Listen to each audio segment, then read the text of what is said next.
Okay, let me paint you a picture. What happens in a world where a crime boss who usually gets whatever he wants finally gets an army, supercharged, mutated, invincible? What happens to his enemies? What happens to the people who oppose him? Welcome back. This is Hunt, one of the greatest comic books ever written, but long since forgotten. A story about two brothers, one alive, one dead, and one trying to be a superhero. Continuing where we left off, the crime boss Hurg was by all means captured, but he wasn't worried, not even in the slightest, because his boys were coming, and the second they landed, it was war. Almost every single agent in this room turned into paste. They powered through them with their machine guns and their bare hands. No one could stop them. Even the Hunt decided, hey, director, maybe you need to stay above ground. These guys don't play. And he was, of course, right. Hurg himself was just enjoying the show. Director, you suck at your job. At least your predecessor would have brought enough agents for my boys to kill. And honestly, this is payback for that terrible sandwich. Ew. Agent Hunt was clearly tired of listening to this guy ramble, so he decided to attack this behemoth. But he took every single attack the Hunt could throw at him. Matter of fact, he pierced him with his claws. He just decided to pull those claws right out. Literally. He was a symbiote. How could he even touch him without dying?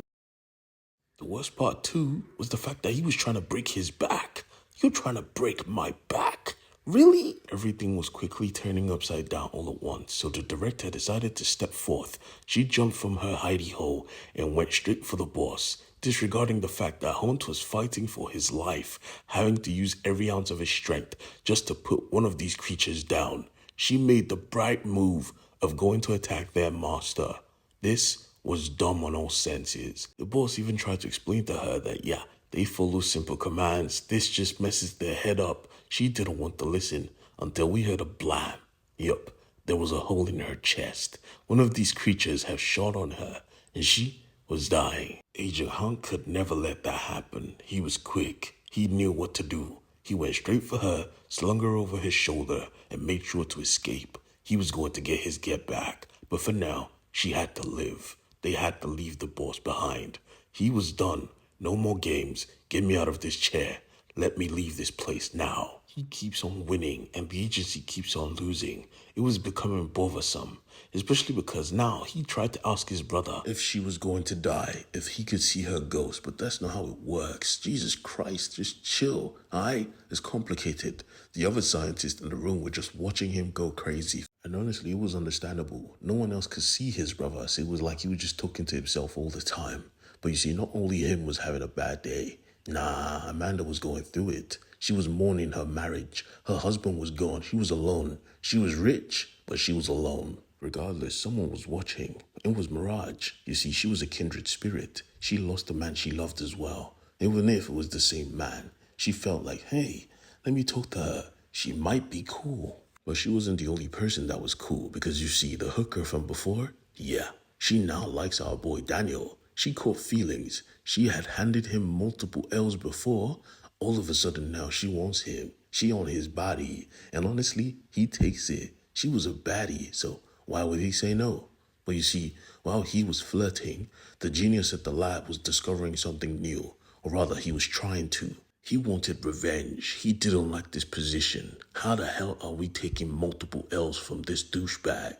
We need to find a way to track him. We need to get back for our director, even if it kills us. Now, where was this piece of shit? He was showing off his product, his invincible men, and they were mowing down enemies at the test site, left and right.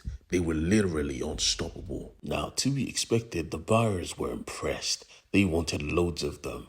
They were so impressed, in fact, he was feeling good. So he went back to his girls. He wanted to have some personal time with them.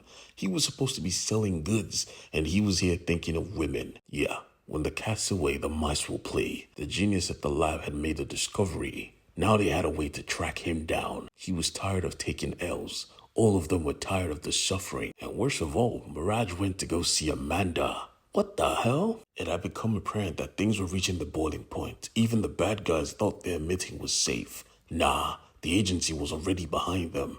They were pulling up for the get back of the ages. While Amanda, well, she thought to kill Mirage. Who the hell are you? Mirage said, I'm a friend of your husband. Could you open the door? She said, no. Fuck off. Mirage said, open the door, please. She said, I have a gun. Fuck off. She must have gone tired because she said, what the fuck? Who do you think you're talking to?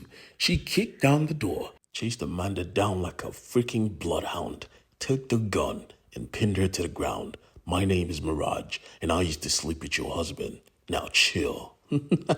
Back with the ops though, they didn't know what was coming. Some of the buyers had bad feelings, so just to appease their conscience, they said, okay, go check out. Let's see whether something is outside. When she found out something was outside, it was already too late. The place was already lit up, and he was here, Agent Hunt, and the boys with the gun. It was time for the big payback. The blood was ridiculous. They went for the jugular. Every single agent who stood in his path got dropped. All that was left were the soldiers, and this time he wasn't playing. He knew their weakness. They were bulky, they were strong, but they were weak. They had weak spots. He thought he was the shit until one of them grabbed his head and used him like a pinball machine, smacking him to the ground. He said nope, tore off his hand, and he was coming out for more. Now the boss was already caught outside with his girls. Now Hunt just had to focus on the fight. No more jokes. Now I bring you death. A lot of death. He picked up all the 50 caliber guns and just went to town. Nobody was safe. Him and his brother working in perfect unison. Now with guns in his hand, he was invincible. Literally. He came back to HQ like a king. Everyone was like, congratulations. Someone wants to tell you thanks.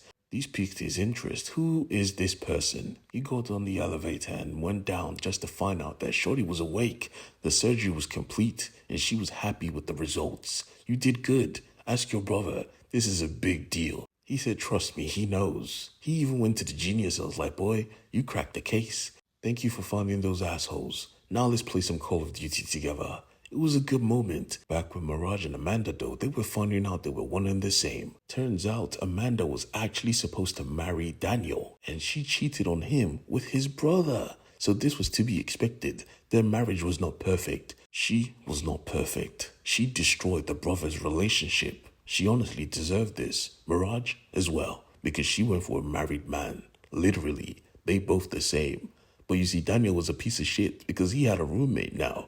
And when she came back to the room, he was caught in the act with his new girl. He apologized, of course. They introduced each other. It was all good. Even the big boss, who was claiming to be the king, was now stuck in a cell. Come to find out, he was about to die.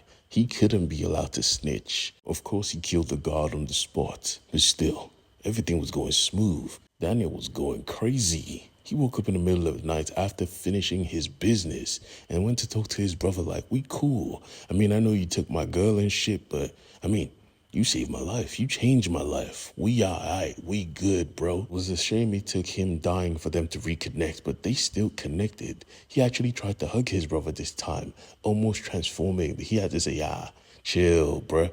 Don't get too close. It was touching until we see the demon's head. Because, something must always go wrong. And this time, this force of danger seems to be supernatural. Yeah, it's about to get demonic. Really demonic.